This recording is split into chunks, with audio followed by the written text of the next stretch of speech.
G'day, Lockie here. In my last video, I took a look at Kubeflow, and Kubeflow allows you to build, train, and serve ML models on Kubernetes and makes it really simple. Now, one of the things that we actually tried to do with a colleague and team of ours over at Microsoft was to actually experiment with making the user experience for a data scientist a little more easier. Now, we've published this open source repo. If you go to aka.ms, MetaML, you'll hit this repo. There's an open source repo, and what this repo is about is building a proof of concept to maybe potentially make data scientists' life easier, whereby they don't actually have to leave their Python code when they're building their model to actually deploy. Now, if you remember back to the video, there's still a level of effort required to create those YAML files that actually trigger TF job for not only training but serving. So we've taken a stab at actually trying to work on that UX. Now, if you go to this repo, what we've actually done under the hood here is provided some very solid examples of how this works, and it actually leverages a project called MetaParticle under the hood. So if you're interested, you can go over to metaparticle.io and get into it a little more. But really what you do is you create these decorators inside your Python code, specifically when you're building these models in Python, and basically you just say train, where your image name is, where your repository, and if you want to publish it, make it public. Now what this actually does is this decorator intercepts before the main and actually will create a Docker file, package, create a container, push that container to a repository, and then publish it out onto Kubernetes. Now, this is really simple. You can go through this repo. William's done a fantastic job at making this really easy and giving you very solid examples. So he not only does basic training, there's hyperparameters tuning, there's PBT in here as well, which I think is fantastic.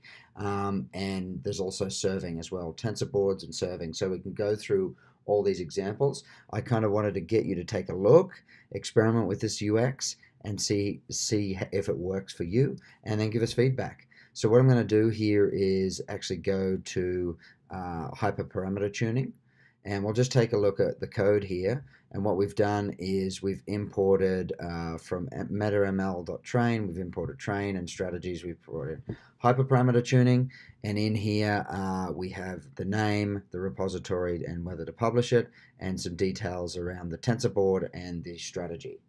So a very light decorator in here. That's all as a data scientist you would need to do.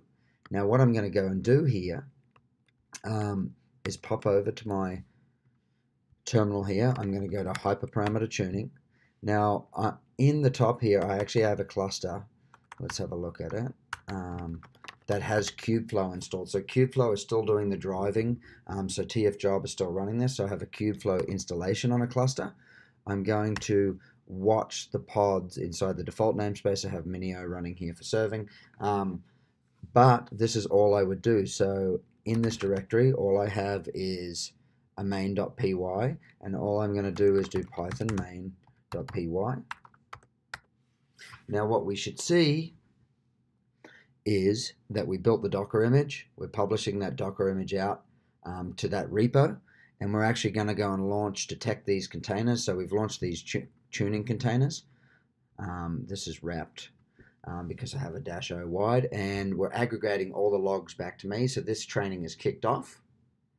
This distributed training is already kicked off and is already completed. We have a tensor board here up and running. So what I'm going to do is create a port forward so we can have a look at the data here. Introspect our model, local host. So we have a tensor board because remember in the decorator we actually said please set up the tensor board as follows. We have our graphs here.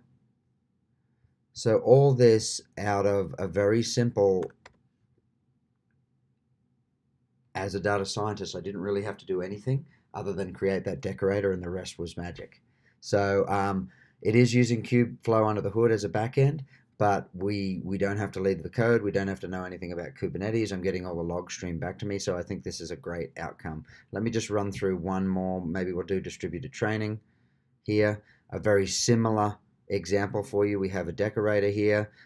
We're using the distributed training We're importing it there. The PS count, the worker count, and we're going to put down a tensor board as well.